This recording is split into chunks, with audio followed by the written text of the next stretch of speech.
Olá, sexto ano, sejam bem-vindos novamente à aula de português. E antes de começar a aula de hoje, uma pergunta. Vocês estão acessando a plataforma? Estão resolvendo os exercícios?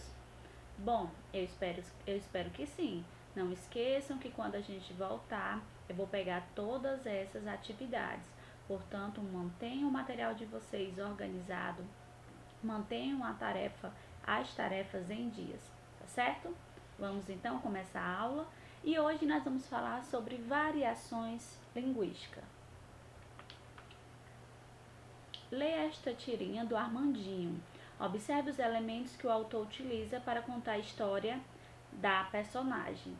Veja então, essa tirinha aqui ela é formada por 4 quadrinhos.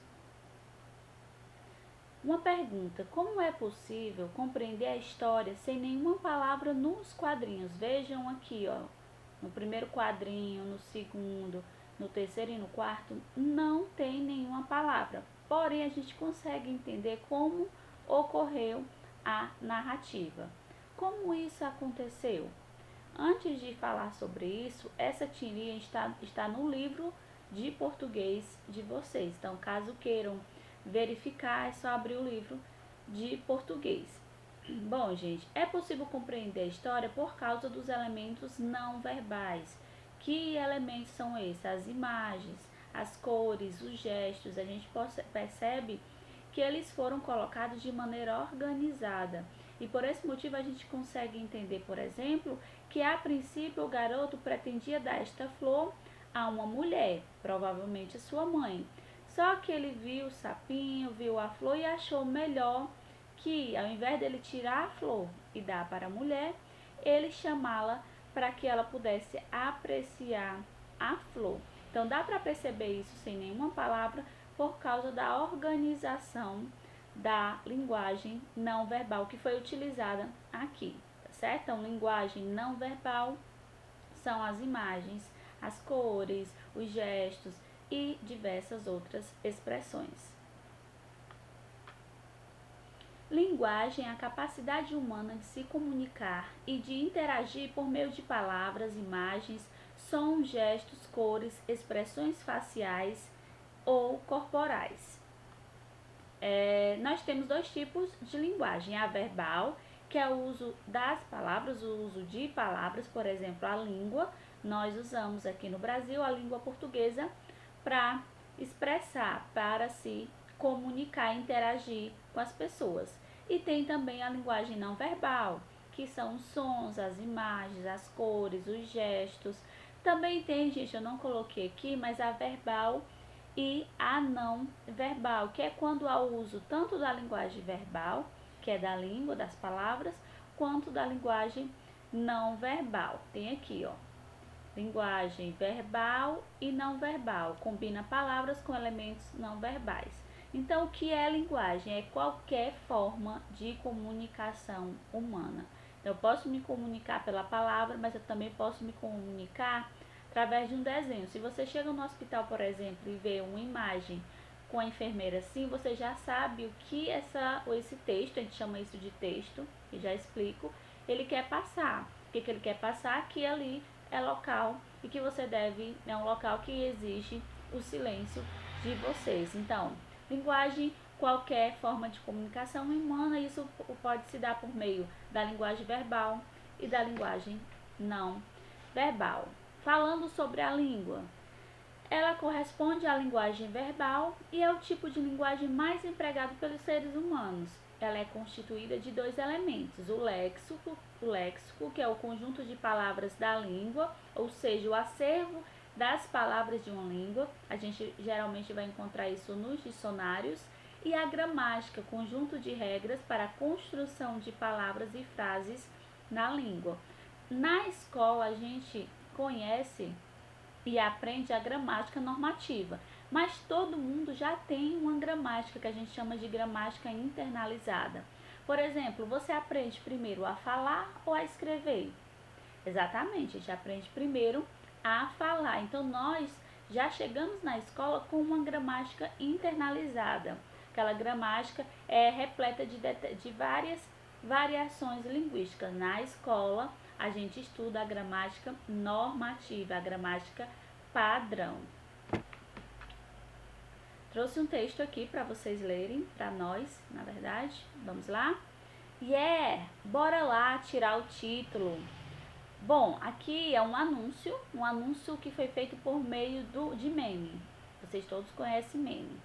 Frases curtas, informais e recursos visuais, como imagens e cores, fazem com que os memes chamem a atenção e ganhem espaço na internet. É possível reconhecer todas essas características aqui, ó, nesse texto. E aí eu pergunto a vocês, qual a variedade utilizada aqui nesse meme? A padrão ou a não padrão?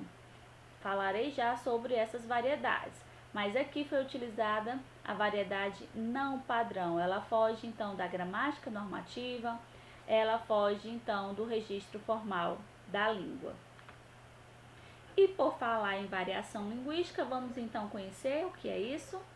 É a coexistência, um mesmo momento histórico, de diferentes formas linguísticas, devido a diferenças no perfil dos falantes e na situação comunicativa. O que isso quer dizer? Que a variação linguística são as diversas formas de se usar uma mesma língua. E essas formas vão depender de quê? Da diferenças no perfil do falante e na situação comunicativa. Professora, me cite os tipos de variações linguísticas. Nós temos a mudança linguística. Essa mudança linguística é uma transformação da língua durante um bom período do tempo, ao longo da história. Por exemplo, a palavra você, que a gente utiliza hoje muito, ela já foi falada voz-me ser. Antigamente, essa palavra era voz-me ser. E com o tempo, ao longo da história, ela mudou. Então, primeiro tipo, mudança linguística. Nós temos a variação regional relacionada à origem geográfica do falante. Então, as regiões aí do país, cada região tem as suas variações, tem um tipo de linguagem. Já trago um exemplo para vocês. As variações socioculturais relacionadas ao perfil social do falante. Variações situacionais relacionadas à maneira como o falante se expressa em diferentes situações, se é o registro formal ou informal, e a norma padrão, que é o conjunto de usos de uma língua, considerando o modelo a ser seguido em um dado momento histórico. Então, quer dizer que a norma padrão ela pode mudar ao longo do tempo? Pode sim. Então, a norma padrão é um conjunto de regras considerando o modelo a ser usado hoje. Então, a gente aprende hoje um modelo de língua que é considerado padrão. E variação linguística é aquela mudança, é aquela diferença num dado momento histórico, no mesmo momento histórico, diferente da mudança linguística. Então, as diferentes maneiras de usar uma língua estão relacionadas ao perfil do falante. Que perfil é esse? A faixa etária. A gente pode perceber, por exemplo, que crianças possuem uma variedade linguística diferente de adulto, diferente do adolescente e diferente da terceira idade. A origem geográfica são as regiões, escolaridades, pessoas que não têm escolaridades também poderão ter uma variação linguística diferente.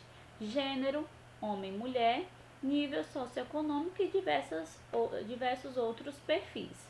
E também essas diferentes maneiras estão relacionadas à situação comunicativa.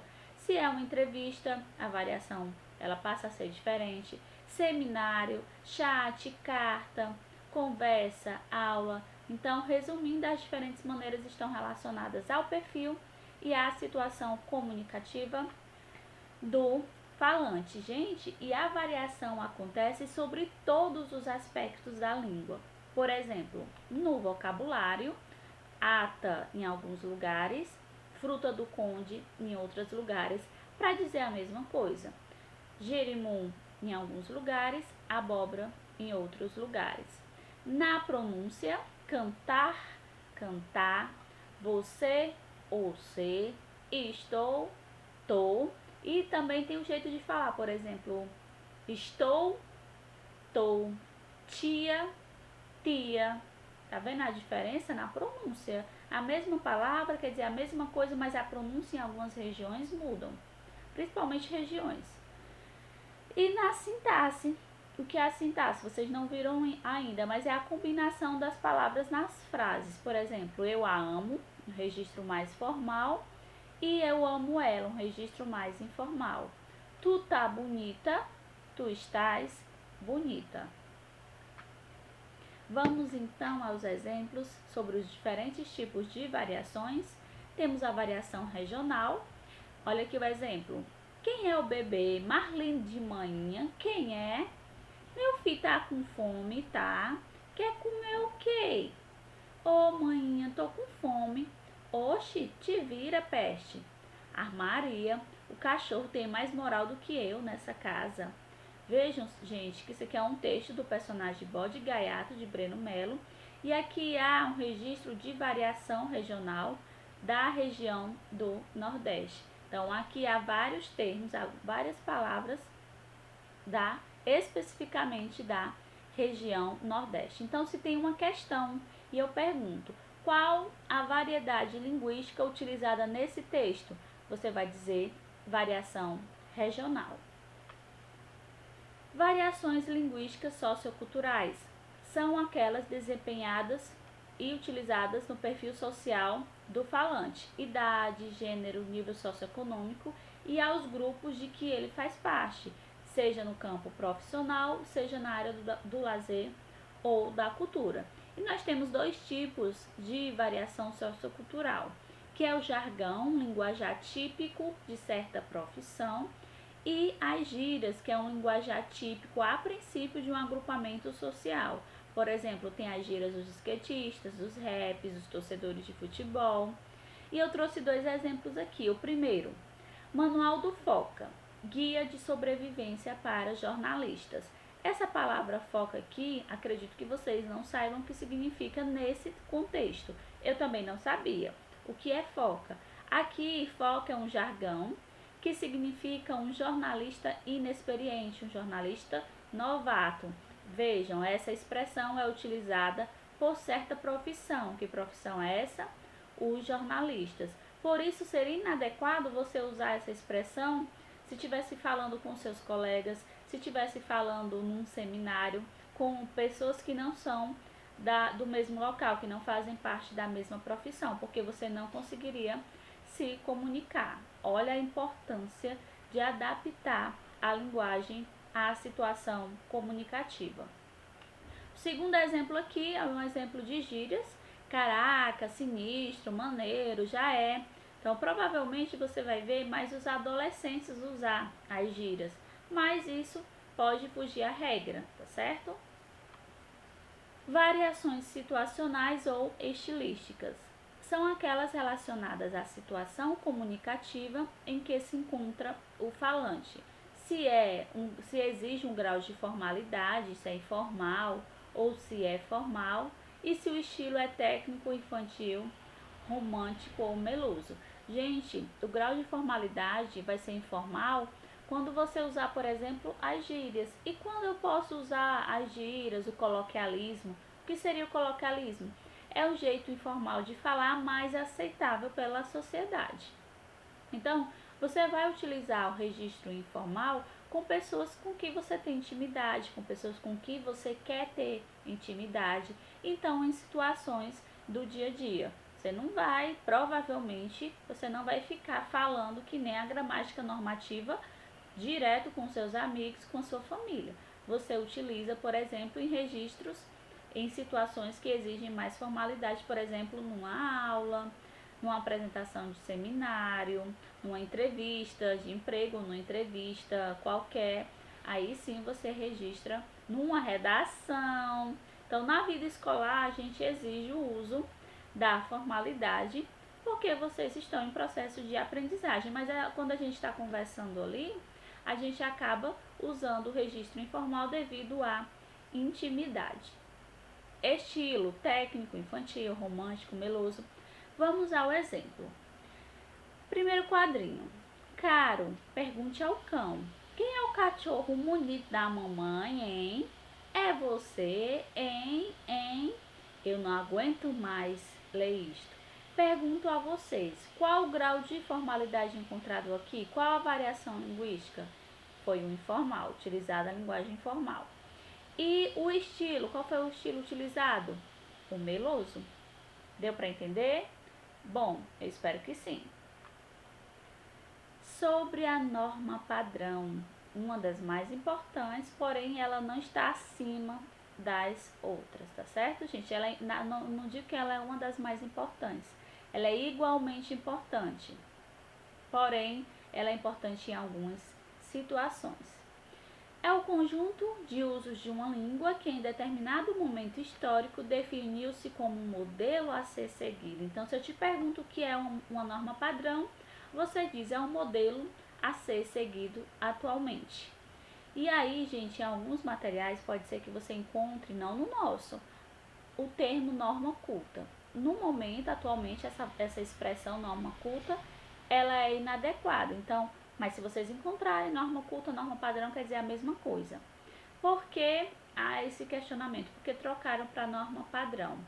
Às vezes, a norma padrão é chamada de norma culta porque ela reflete os hábitos linguísticos da camada mais culta da população, ou seja, da mais escolarizada.